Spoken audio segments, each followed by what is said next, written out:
আলহামদুলিল্লাহি কাফা ওয়াসসালামুন আলা ইবাদিহিল্লাযীনা ইসতাফা আম্মা বাদ রব্বিশ শরহ লি সদরি ওয়া ইয়াসসির লি আমরি ওয়াহলুল উকদাতাম মিন লিসানি ইয়াফকাহু কওলি।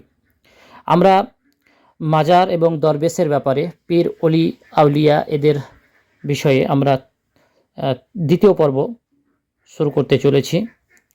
আল্লাহ রাব্বুল আলামিন সূরা আজ-জুমার এর ৩৯ নম্বর সূরার ৮ নম্বর আয়াতে একটি ঘটনা আল্লাহ তাআলা বলেছেন, খুব একটি মিসাল দিয়েছেন যারা মাজার পূজারী তাদের বিষয়ে।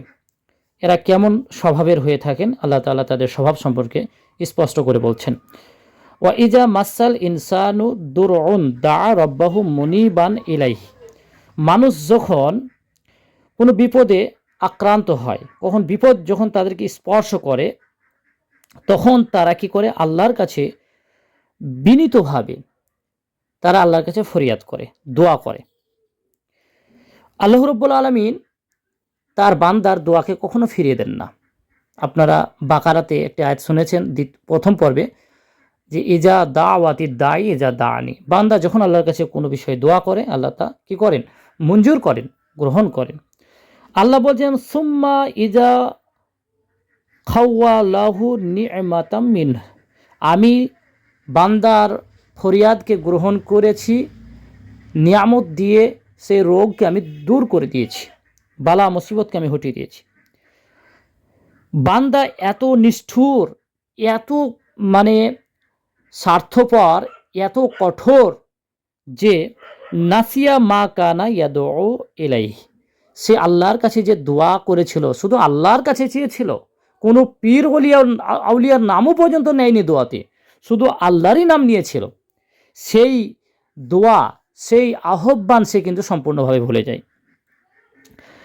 মিন ক্বাবল ওয়া জাআলা লিল্লাহি আনদাদাই ইউদিল্লা আন সাবিলি। ওয়া জাআলা লিল্লাহি, নিশ্চয় যারা তৈরি করেছে আল্লাহর পরিবর্তে আন্দাদদেরকে। এখানে আন্দাদ মানে যাদেরকে ডাকা হয়। বলেন তো আজকে কাদেরকে ডাকি আমরা? মসজিদে মর্জেন ডাকে আল্লাহকে স্মরণ করানোর জন্য, নামাজ পড়ার জন্য।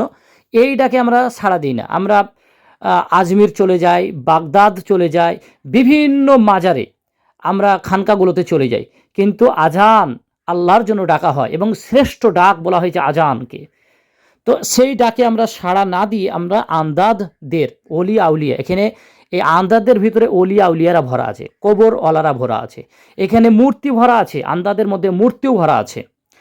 তো এখন কথা হচ্ছে, অতীতে কি করা হয়েছে? মূর্তিগুলোকে তাদের আকৃতি, তামাসিল মানে ফটো বানিয়ে তাদের পুজো করা হতো, স্মরণ করা হতো।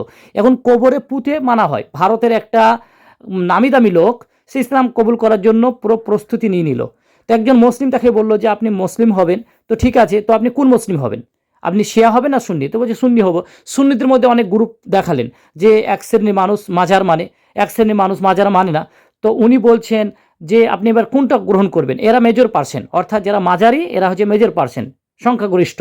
তো বলছে আরে আমরা তো একটা ধর্ম মানছিলাম, যে ধর্ম থেকে আমি এই ধর্ম আসছি, তারা তো আকৃতি করে মানে, আর এরা তো মাটিতে পুঁতে মানে। তো আজকে মুসলিমরা সেই সেম হিন্দুদের মতন তাদের কর্মসূচি। তাই এইখানে আল্লাহ রাব্বুল আলামিন উভয় সম্প্রদায়কে একই অর্থে ব্যবহার করছেন, যে আন সাবিলিহ। এই আন্দাদরা হচ্ছে কি? এরা দিল্ল, এরা পথভ্রষ্ট। এই মাজারের পথ, যারা এই মাজার ধরেছে তাদের মধ্যে কি এসেছে? বৈরাগ্যবাদ এসেছে। আপনারা জানেন যে লা রাহবানিয়াতান ফিল ইসলাম, ইসলামের মধ্যে রাহবানিয়াত নাই। যে আজকে বাংলাদেশের যুবক ভাইরা দেখতে পাচ্ছেন মাজারের যে এমন চুল, যারা সাধু সন্ন্যাসী সেজেছে।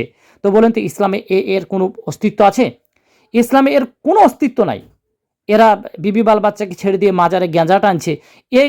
ইসলাম ধর্মের মধ্যে এসব কি থাকতে পারে? তো দেখেন, এরা এমনভাবে মাজারটাকে বানিয়েছে একটা দিন হিসাবে, ধর্ম হিসাবে। যারা মাজার মানে তারা হচ্ছে মুসলমান, এই হিসেবে তারা উপস্থাপন করেছে। এরকম কিছু আলেম তারা তৈরিও হয়েছে, তারা বড় বড় টাইটেল নিয়ে তারা বেরেলি সমাজকে নষ্ট করছে। তারা কঠোর, তাদের ব্যাপারে আল্লাহ রাব্বুল আলামিন স্পষ্টভাবে বলছেন। সূরা তওবার মধ্যে এসেছে যে আহবার এবং রুহবানরা কি করেছিল? আন সাবিলিল্লাহ, আল্লাহর পথ থেকে জনগণদেরকে রুখে দিত, মানে আল্লাহর পথ ধরতে দিত না। তাদেরকে যখন জিজ্ঞাসা করা হতো যে কোন ধর্মটা সঠিক, কোন দিন হক, তো তারা বলতো না, তারা বলতো আমাদের এই দিনটাই হক। যেমন সালমান ফার্সি রাদিয়াল্লাহু তাআলা আনহু যখন তিনি ইসলাম গ্রহণ করার সিদ্ধান্ত নিলেন, তার বাবাকে জিজ্ঞাসা করলেন, তার বাবা বলছে, না বেটা, আমাদের এই ধর্মটা সঠিক। তেনা অগ্নির পূজক থেকে, অর্থাৎ পার্স থেকে তিনি এসেছিলেন। তো তার বাবা একজন কি ছিল, আলেম ছিল, তিনি অগ্নি পূজকদের একটা ঠাকুর ছিল, সে বাধা দিয়েছিল। আজও দেখবেন যুবকদেরকে বাধা দেয়, হাজারো বাধা দেয়। আমি যুবকদের উদ্দেশ্যে ইনশাআল্লাহ ওসিয়ত করব যে আপনারা এদের বাধাকে উপেক্ষা করে আপনারা যে কাজ করতে শুরু করেছেন, মাজারগুলোকে গুঁড়ে দিতে শুরু করেছেন, এটা একটা শহীদের কাজ, এটা একটা বড় সবের কাজ আপনারা করে দেখাইছেন। আমরা প্রাণ খুলে আপনাদের জন্য দোয়া করি যে আল্লাহ আপনাদেরকে যেন শহীদদের কাতারে তুলে দেন। শহীদদের তো জানেন তাদের কবরে আযাব হবে না, তাদেরকে সমস্ত জান্নাত আলিঙ্গন করবে।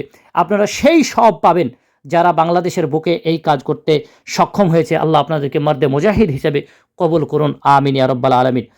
আল্লাহ রাব্বুল আলামিন বলেন, কুল তামাত্তা বেকুফরিকা, তোমরা এই যে কুফরি করছো, মাজার মানে হচ্ছে কুফরি, স্পষ্ট এই আয়াত বলছে। কলিলা, সামান্য কটা দিন।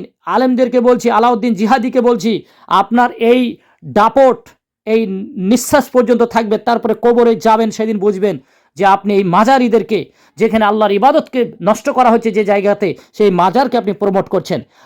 আর আমাদের ভারতের ঝাড়খণ্ডের একটা আলেম, তার নাম হচ্ছে জাহাঙ্গীর নামক একজন ভণ্ড উঠেছে, এমনি খুব নষ্ট করার চেষ্টা করছে। আমি বিশেষ করে সমস্ত ভাইদেরকে বলবো যে এটা বিশেষ সমস্ত এই আলেমদের কাছে যেন পৌঁছে যায়, তাদেরকে চ্যালেঞ্জ দিলাম।